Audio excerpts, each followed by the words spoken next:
Síguenos en nuestras redes sociales, Facebook, Instagram y Twitter.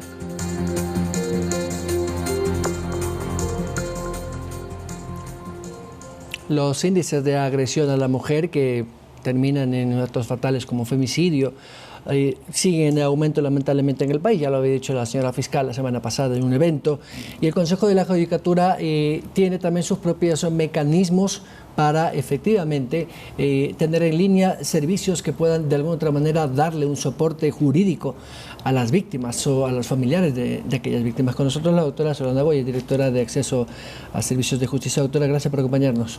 Buenos días, gracias a ustedes por la invitación.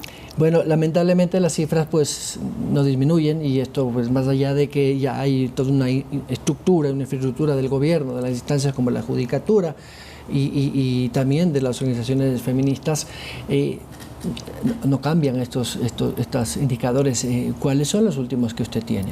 Sí, nosotros tenemos registrado en la herramienta Femicidio CC, que consta en la página web del Consejo de la Judicatura, más de 200 muertes violentas en el año 2021, 60 de esas están tratadas como femicidio en función judicial y las demás como otras formas: asesinato, homicidio, sicariato, violación con muerte, inclusive robo con muerte. Pero lo que hay que decir es que sigue habiendo la muerte violenta de mujeres, porque el problema de la violencia es estructural. Hay que comprender que existen varios ejes en los cuales hay que intervenir, y la función judicial interviene ya en la parte final, cuando claro, ya la violación del derecho está consumada. Hay que judicializar el asunto. Correcto, ya para la sanción a quien cometió el delito. Pero las otras partes de esta problemática que son indispensables, que deben ser abordadas: prevención, protección, atención, son espacios en los cuales el Estado ecuatoriano le ha puesto muy poca dedicación, ¿no? Entonces creo que hay que revertir aquello, porque solamente cuando cambiemos la cultura es cuando pues tendremos nuevas generaciones en donde el respeto a las mujeres, en donde una cultura de no violencia, una cultura de paz pueda regir en la sociedad. Claro, bueno, eso es un tema muy estructural que viene desde la escuela, desde cómo educo yo a los chicos en casa, porque son modelos que los chicos van viendo con su entorno, ¿no? Su padre, su familia, sus compañeros, etcétera, etcétera, hasta que, bueno, repite esos comportamientos cuando es adulto. Pero en los últimos años se ha visto pues un endurecimiento de las penas, en la parte ya de leyes, una infraestructura y una estructura desde el punto de vista de la Judicatura y de sus unidades también, con unidades especializadas, fiscales, etcétera, etcétera, pero claro, no disminuye ese número, más bien creo que se evidencia, porque como ahora ya hay estadísticas, hay data, nos revela que esto sigue siendo un problema y cada vez mayor por el número de víctimas en este caso. Esto está ayudando también a empoderar a las mujeres y a su entorno al romper el miedo, porque también creo que hay una parte importantísima de no denunciarlo.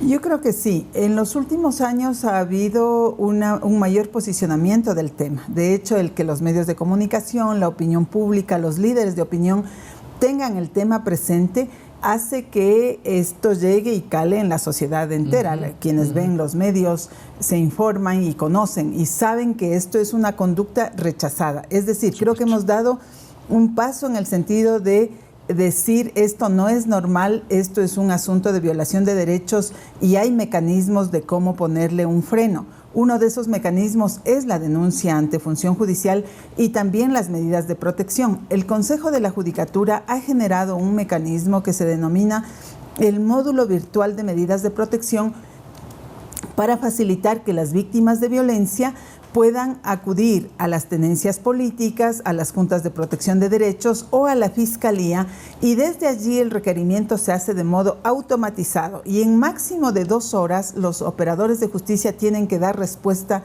respecto de la petición de medidas de protección o la ratificación o modificación, que es una especie de revisión judicial que se hace sobre las medidas administrativas que dictan tenientes y juntas de protección. Entonces, hay una serie de mecanismos a través de los cuales ahora se puede ayudar a las mujeres, se puede darles mayores elementos para que ellas puedan frenar la violencia y romper ese círculo en el que están viviendo. El día de hoy nosotros en el Consejo de la Judicatura, y queremos hacerle una invitación a toda la ciudadanía para que nos siga por las redes, vamos a hacer un evento de carácter cultural, ¿no? De tal manera que el mensaje de sensibilización vaya también por la recreación a través de una obra de teatro de lo que sucede con la violencia, para que tanto operadores de justicia como ciudadanía mire qué es lo que pasa y generemos mayor sensibilidad. Doctor, esto corta el tiempo, pero muchas gracias. Siempre un gusto. A las 6 de la tarde, esto en la transmisión de las redes del Consejo de la Judicatura. Entonces, muchísimas gracias. Doctora Yolanda Goyes es directora de accesos del Servicios de Justicia al Consejo de la Judicatura, a propósito de estas acciones institucionales que tiene el Consejo y, por qué no decirlo, todas las instancias del Poder Judicial y de la Administración Central para erradicar o poner una alarma para que las víctimas de violencia puedan tener efectivamente esa acogida del Estado. Nos vamos. Gracias por acompañarnos hoy a las 19 horas. Andrea Orbe tendrá el resumen de este primer día de la semana. De mi parte, buenos días. Muchas gracias.